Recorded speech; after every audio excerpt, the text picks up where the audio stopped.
The Friday mailbag is here, and the one question that everyone seems to be asking is, when will Notre Dame figure out its passing game? All that and more on today's edition of Locked On Irish.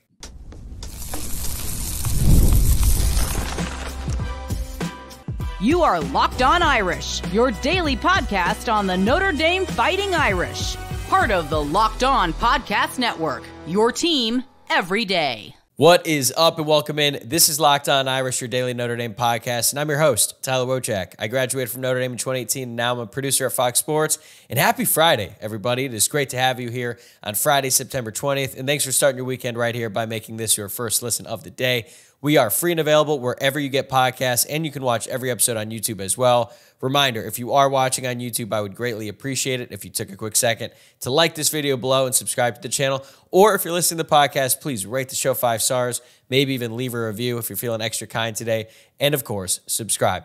Today's episode is brought to you by FanDuel. Now through September 22nd, all FanDuel customers can bet $5 and get a 3-week free trial of NFL Sunday Ticket from YouTube and YouTube TV. Just visit FanDuel.com to get started. Okay, we've got a loaded mailbag episode on tap today. Thanks as always to everyone who submitted their questions. I really appreciate it. And not surprisingly, a lot of you asked about Riley Leonard, but I also got a couple other questions about Marcus Freeman's performance, the work the staff does behind the scenes to help their guys improve. A lot to get to, so let's get right into it. This first question comes from Sambo64.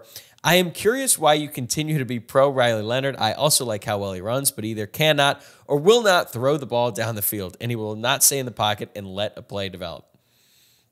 Okay, so first of all, I find it pretty hilarious that I have become the Riley Leonard defender, because if you've been listening to the show for a while, you know that when Notre Dame was playing Duke last year, I was pretty skeptical about Riley Leonard, mostly because I didn't understand why people were categorizing him as like a future NFL guy, because I'd watch him and I'd say, this guy is a great athlete, but he's not very accurate, and I expressed those same concerns when Notre Dame added him in the transfer portal. I thought that he could elevate Notre Dame's ceiling, and that if he does reach his ceiling, which we're actually going to talk about in today's show, then he has the chance to really be a special quarterback for Notre Dame. But there were some glaring concerns, specifically when he was throwing the ball in the intermediate passing game.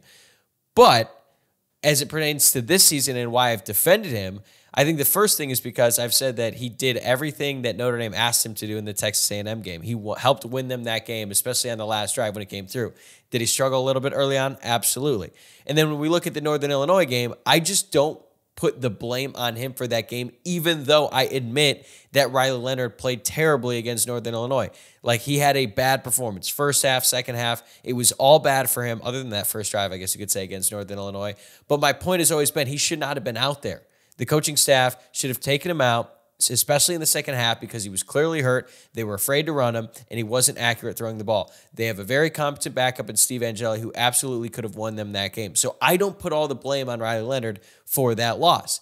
And then against Purdue, he just did exactly what the coaches asked of him, and really what the game needed, and that was just to run through, around, over Purdue, because Notre Dame didn't really have to pass, and he ran all over him. He had over 100 rushing yards in the first half, 3 passing touchdowns. So that is why I have not been as harsh on him compared to some other people. I understand that a lot of people are very frustrated with what Riley Leonard has done, specifically as a passer, and I get it. He has not been a good passer so far for Notre Dame. That is clear. I'm not even going to debate that. I won't argue it.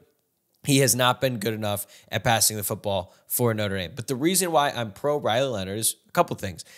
He has the ability, or at least he's proven that he has the ability to throw the ball downfield. He did it at Duke. Let's look at these numbers from 2022. He completed 21 out of 51 attempts on passes of 20 or more yards through the air for 685 yards, 10 touchdowns, and 2 interceptions. And yeah, the completion percentage is a little bit low there, but it's also a difficult pass and catch. Like, throwing the ball 20 yards downfield is not a high percentage play. So those are really good numbers. Plus, a couple of those attempts were dropped by the receivers, according to Pro Football Focus. And people have pointed out that up to this point, he hasn't really thrown to his left very often. It looks like he's afraid to do it. Well, ironically enough, in 2022, he was 7 of 16 for 201 yards, 3 touchdowns, and 0 interceptions on passes to his left side that were over 20 or more yards in the air. So he's done it. He's done it at the college level. There is video evidence, if you go back and watch, of Riley Leonard throwing the ball downfield, throwing it with confidence and accuracy, and they were able to make some plays in the downfield passing game.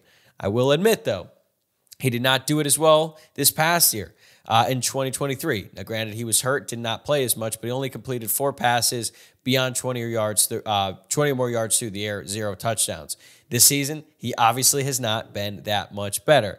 But I feel like the coaching staff has belief in themselves and in Riley Leonard that they can maximize his ability and that he can get that 2022 version of him as a passer on the field, on this team for Notre Dame. He looked bad against Northern Illinois. He tried to press it a little bit. I thought against Purdue it was more about getting him comfortable. I'm really interested to see how Notre Dame decides to use him in this game because they're going to run the ball early, in my opinion. I think they're going to get a comfortable lead, and then they're going to really start to push the ball downfield so that he can gain some confidence. Like right now, it's not just him. The wide receivers are at fault as well because they're not really all on the same page. And I think this is where Riley Leonard missing all of spring practice and a good chunk of the summer really comes into play. Like they have not been in sync. This is another issue with taking a 1-year rental as quarterback. Like you don't really have that continuity, but considering the coaching staff sees him every day in practice, they see Steve Angeli, they've developed Steve Angeli for years, and there is no question in their minds that Riley Leonard is the guy to go forward. I think that also gives me some more confidence that he's the guy.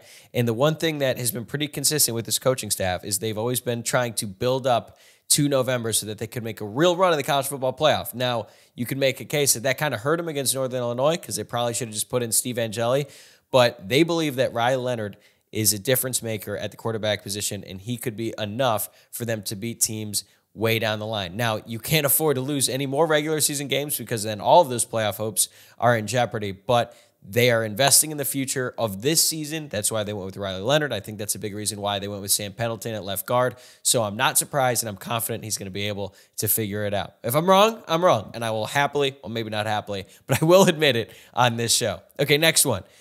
Justin Zumbrun, 7299. What do you think the ceiling of the passing game is with Riley Leonard this year, and what is the floor?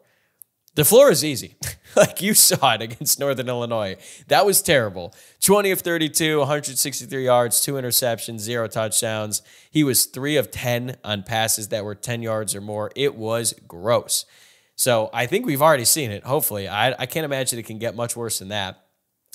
If it is, if it does get worse than that, they're probably just going to put in Steve Angeli. But the ceiling is interesting because you look back at what he did in 2022. He was just under 3,000 passing yards. He had 20 passing touchdowns, 6 INTs. So it's hard to say that the ceiling for him this season is going to be over 3,000 passing yards, considering he hasn't really had to throw for many yards so far this season, hasn't been able to do that. So I would say it's probably like 2,700 passing yards, 20 passing touchdowns. Like if he gets into a rhythm and starts racking up a couple of games, I think that's definitely doable here with 9 games left in the regular season. But that's the best case scenario. And as I've said before, it's really more of a matter of, is he going to be able to pass against the best defenses that Notre Dame is going to play this year? Like Notre Dame is going to rely on their running game against much of the weaker opponents on their schedule. And as we've discussed before, like there really aren't a ton of super tough games on this schedule, so he's going to run probably more. And the team as a whole, they're just going to run a lot more because they have Jeremiah Love and Jadarian Price. Like, those guys need to get the ball as well. But can he pass against Louisville? Can he pass against USC? Can he pass against Georgia Tech? Like, he is going to have to throw for 250-plus yards in each one of those 3 games. And I believe that he has it in him. Louisville is going to be a huge test next week because they are going to have to pass the ball. So in terms of like stats, it's kind of going to be skewed based on Notre Dame's opponents and the fact that they're going to try to run the ball. But the ceiling is they are able to connect on some big explosive passing plays. They're able to convert on 3rd and long against some of the better defenses on their schedule, because I think that once he starts to figure it out as a passer, it's going to just put defenses in a really, really poor position, because as soon as they start moving back, then he can just tuck it and run it up the middle. And we have seen that he's really, really good at that. It's just a matter of putting it all together. It's a lot to ask. They have to figure it out in a short period of time. I don't think that they're going to have any issue dominating Miami this weekend, but next week against Louisville is a huge test, and he's really going to have to showcase that he can push the ball downfield.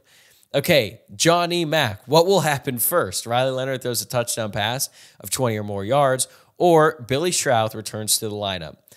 So right now, I think the hope is that Billy Schrauth is going to be back for the Stanford game, because Notre Dame has Miami this weekend, then they have Louisville the next weekend, then they have a bye, and then they play Stanford. So that would be 4 weeks as Billy Schrauth recovers from his ankle injury. So can he throw a touchdown pass of 20 more yards in these next 2 games? I think he can. And I'm at the point where I think it happens this weekend because I know that Notre Dame, they hear the noise. Mike Denbrock, the coaching staff, they hear the questions at these press conferences about the passing game. They're probably sick of hearing about it. And I think that once Notre Dame gets a comfortable lead early on, which will probably be generated by running the ball because Miami has not been good at stopping the run this year, I think Notre Dame is going to force it. They're really going to push the ball downfield, and they're going to try to connect on some deep shots, one to Chris Mitchell, maybe one to KK Smith. They're going to really try and test that out because they know that they need to do it before the Louisville game. Like, Notre Dame does not want to be a position where they go into that Louisville game and they have not completed a downfield pass all season, with the exception of that Bo Collins one, because it's just not a very comfortable place to be because they're probably going to have to do it in that game to win the game. And it's a lot easier when you know for a fact that you've done it before on a Saturday in the season. So I think it's going to happen this season, and I really hope that I'm right because then I won't have to answer so many questions about this as well. Okay, when we come back, what letter grade would you give Marcus Freeman for his performance this season? It's complicated. More on that right after this. Today's episode is brought to you by eBay Motors. Passion, drive, and patience. The formula for winning championships is also what keeps your ride or die alive. eBay Motors is everything you need to maintain your vehicle and level it up to peak performance. From superchargers, roof racks, exhaust kits, LED headlights, and more, whether you're into speed, power, or style, eBay Motors has got you covered. With over 122 million parts for your number one ride or die, you'll always find exactly what you're looking for. And with eBay Guaranteed Fit, your part is guaranteed to fit your ride every time or your money back. Because with eBay Motors, you're burning rubber, not cash. With all the parts you need at the prices you want, it's easy to turn your car into the MVP and bring home that win. Keep your ride or die alive at ebay.com/motors. eBay Guaranteed Fit, only available to U.S. customers. Eligible items only. Exclusions apply. Okay, next question comes from Surge308. What's it going to take for the wide receiver room to turn from a liability to an asset in the same way that Mike Mickens turned the cornerbacks from meh to damn, they're good? This is a good question. And it's an interesting one because Mike Mickens joined the staff in 2020. He's actually one of the last holdovers from the Brian Kelly staff, which a lot of people kind of forget about, but he was actually at Notre Dame before Marcus Freeman. I don't think the cornerbacks became a clear strength of the team until last year, 2023, when Benjamin Morrison was in his sophomore season and Cam Hart was in his 5th year. Mickens did an outstanding job of developing Cam Hart into the player he became after Cam Hart converted from wide receiver. Like, the fact that Cam Hart ended up having the career he did is incredible. Highly unlikely considering he was like a very lowly rated 3-star wide receiver coming out of high school, but he had the physical tools to be a really talented cornerback. Then he dealt with a bunch of injuries throughout his time at Notre Dame, and then he developed into a really, really talented player, just a shutdown corner on one side. And then you have Benjamin Morrison on the other side, who really shocked everyone once he got to Notre Dame and started as a true freshman because he wasn't like a 3-star like Cam Hart, but he wasn't super sought after either. Benjamin Morrison was outside the top 300 players nationally in his recruiting class, and he was the number 35 ranked cornerback according to the 24/7 Sports Composite. And that's really what I want to get to here, because in order for the wide receivers to become an asset, they have to really nail the evaluations on some guys who aren't in the top 100 or 200, because right now, Notre Dame is just not going to be able to recruit those 5-stars or those high 4-star wide receivers on a consistent basis. Like, I understand that they got Cam Williams. Micah Gilbert was a pretty highly sought-after recruit as well, but they're not going to be able to do that year to year until they really start producing at that position. So eventually, once you get more talent in the room, you're going to start producing at that position a lot more. But the reason that this cornerback room has transformed so quickly is because Benjamin Morrison is a star, and he's a bit of a diamond in the rough. Like, he wasn't, a preferred walk-on who ended up becoming this great player. No, he was a really talented high school prospect, but he just wasn't on the radar quite like some other top cornerback prospects. But Mike Mickens saw him, knew he would be great, worked tirelessly to get him on campus. He had to really fight against Washington to get him to come to Notre Dame. Also, Oregon and Alabama were in on him too, so that should show you that the real smart schools, the people that know defense, they really knew that Morrison could become a really good player. So that's one thing. You have to land on those guys who aren't the 5-stars because you have a much better shot of landing them than once they get to Notre Dame, you have to develop them into talented players. Cam Hart is an interesting example because he was recruited by Notre Dame, but he played a different position. So I think, like, a good comparison for that would be getting a player in the transfer portal who's not a graduate transfer, who has a couple years of eligibility, and then you develop them into a player. Something like Nick McLeod. Even though Nick McLeod was a one-year player, he was a huge help to that Notre Dame defense in 2020 once Notre Dame got him from NC State. He was a pretty good player with the Wolfpack. He played his best season of football at Notre Dame under Mike Mickens, and I don't think that is a coincidence. So I think in order for the wide receiver room to really turn things around, they've got to nail a couple evaluations for the guys a little bit on the fringe, and then the talented guys they do get, guys like Mikey Gilbert, guys like Cam Williams, those young guys, and even Logan Soldate, who wasn't really highly recruited either. Like, if those guys can hit, they end up being really good players from Notre Dame, then they start getting the ball a lot, putting up big numbers, then all of a sudden you're going to have a much better shot of landing those high-end guys. Like, now Notre Dame is in the running for much more talented cornerback prospects because they have proof of concept. Like, Christian Gray was a highly sought-after recruit. He's with Notre Dame now. He looks like a future star. Like, that's kind of the path that it's going to take for Notre Dame. And it felt like they were on the right track with Chancey Stuckey, but then that class kind of just got decimated by the transfer portal, but Jaden Greathouse is sticking around. He needs to be a hit for Notre Dame because he's a guy that they recruited and they developed. But that's the main thing. I don't think they're going to rebuild this room, or at least the future of the room in the transfer portal. They have to nail the evaluations and the guys they recruit, develop them, and then produce. And obviously having a great quarterback to throw them the ball is a huge part of it as well. It has not worked out that well so far this season, but maybe next year with Kenny Minchie or CJ Carr, they're going to pass the ball a little bit more because they won't have as big of a running threat in the backfield. So we're going to have to see, but I think that's the main thing. They have to really nail the evaluation. All right, next one. Michael Waterbury. How would you grade Marcus Freeman's performance this year? What is missing? Great recruiter, fundraiser, etc., but something is missing. My wife, who is not a sophisticated football fan, said after watching Here Come the Irish, quote, "It is not good when an 87-year-old man is tougher than our coach." Ouch. Ouch is right, Michael. Damn. First of all, that's a very nice way of saying your wife doesn't know ball. She's not a sophisticated football fan. But look, like, as for Freeman, you could say a lot of things about him as a coach, but to question his toughness, that's objectively false. Like, he was an All-American linebacker at Ohio State less than 2 decades ago. He's built like a brick house. Like, look at his traps, dude. That guy could suit up today. In that video that came out before the Texas A&M game, I think a part of him thought he was going to play in that game. He is huge. And if you're saying he's not tough, I would not want to fight him.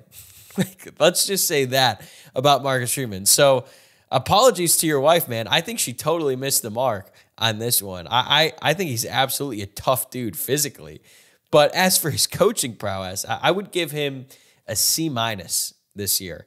He got an A grade for Texas A&M, getting the team ready to play, winning in a hostile environment, especially the way that they won in the fourth quarter. A for that game. He got an F for Northern Illinois. F- probably. Yeah, F- for Northern Illinois. And then he got an A for Purdue.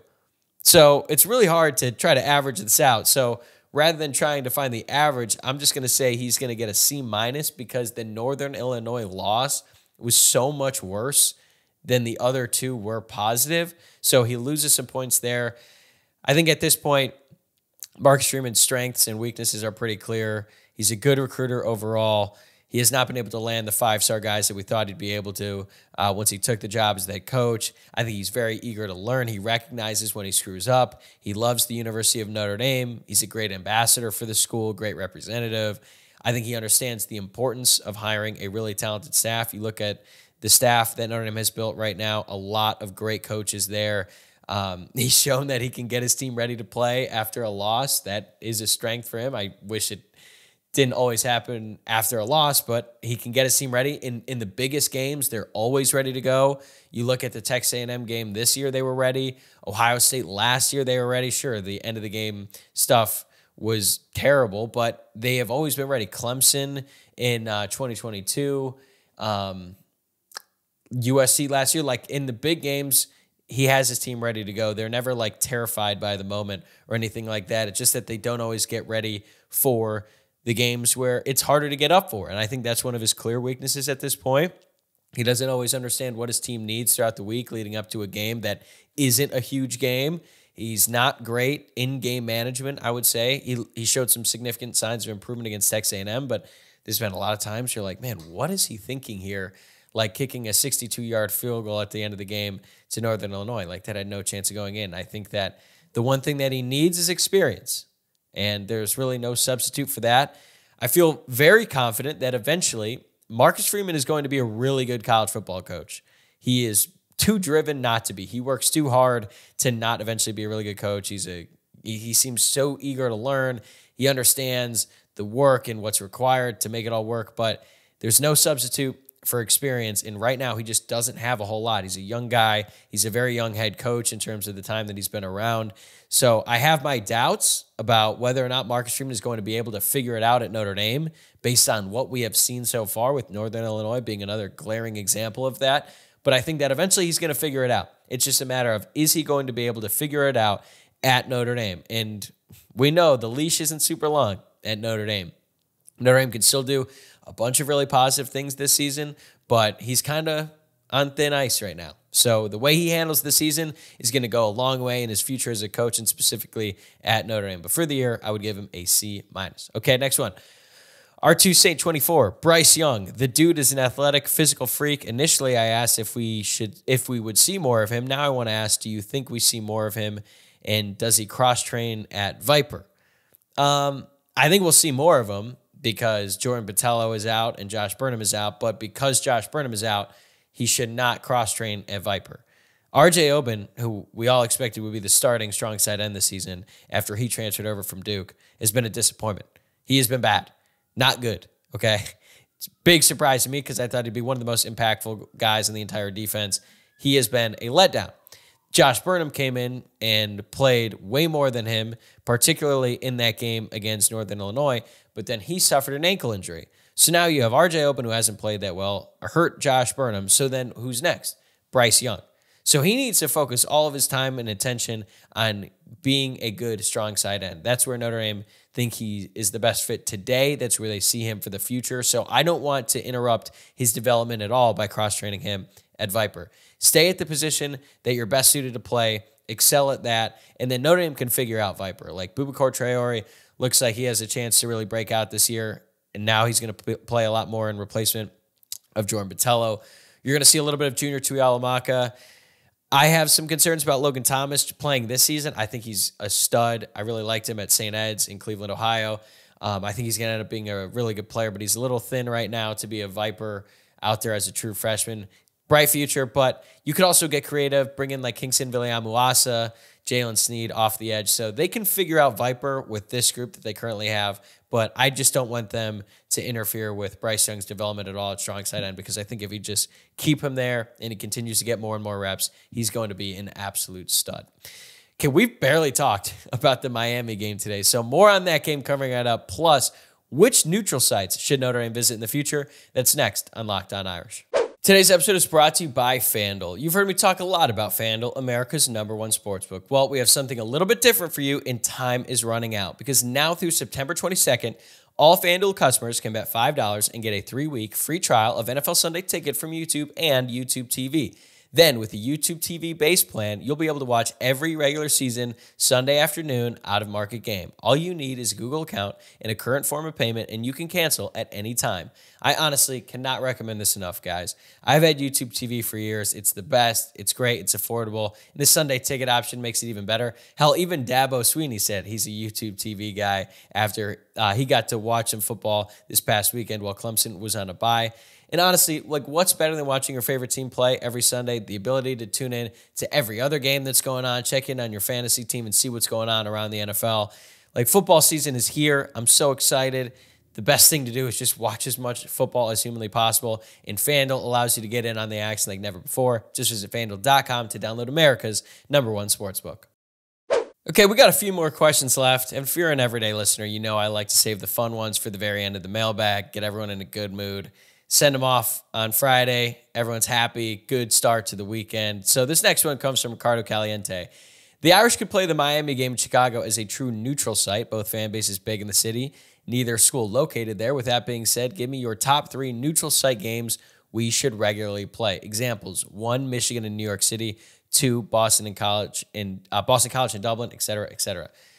That's very true. Certainly a lot of Notre Dame alumni in Chicago, and there's no shortage of Miami alumni in Chicago as well. Michigan and Notre Dame in New York City is great. There's a lot of people who went to both schools who live there, but is anybody really asking for more games in New York City, more neutral site Notre Dame games? I personally am not. Those games do nothing for me. The Navy game at MetLife, the Army game at Yankee Stadium, it's like been there, done that. Now, if you live in the area, great for you. You get to go to more games, and I am happy for you. I think it'd be funnier, though, if Michigan and Notre Dame just really wanted to flex their muscles and they decided to play abroad. Like, what if Michigan and Notre Dame played at Wembley Stadium, just two elitist universities flexing their money by going across the pond to play, despite the fact that they literally are located within 2 hours of each other? That would be cool. I'd go to it once. I wouldn't go to it frequently, so New York City is probably a better option there. But you have it exactly right with Boston College and Dublin. That is the one. Like, they need to make that happen. Playing Navy there was fun because it was basically just a Notre Dame game. Like, I didn't really see that many Navy people at all. It felt like a Notre Dame home game the entire weekend. I think if Notre Dame played Boston College in Dublin, there would be enough Boston people who would make the trip, who root for the Eagles. I think that would be really fun.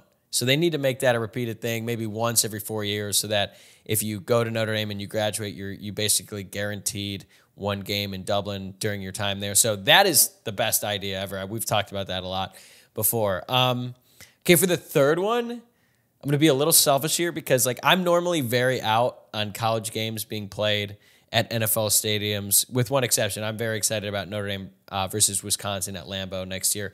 Sure, would I have liked to see them play in Madison? Absolutely. That's one place that I've never been to, certainly on my bucket list. But I actually think that Notre Dame versus Colorado in SoFi would be electric. I don't know if this would be electric every single year, but imagine playing Deion Sanders in Colorado in Los Angeles with everything going on with the two programs. There's also history there with the Phantom Clipping Call in the national championship, with the Rocket on the punt return.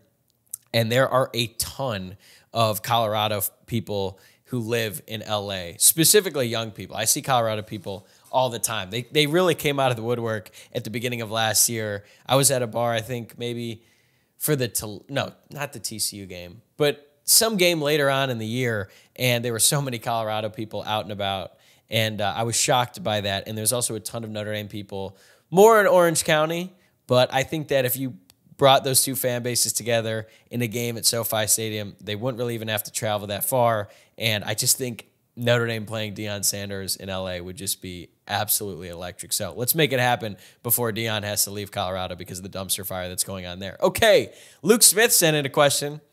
Who is on your Mount Rushmore of Red Hawk alums? They have a lot of famous alumni. Like, I was looking it up. There's a lot to choose from here. So number one, this is an easy one.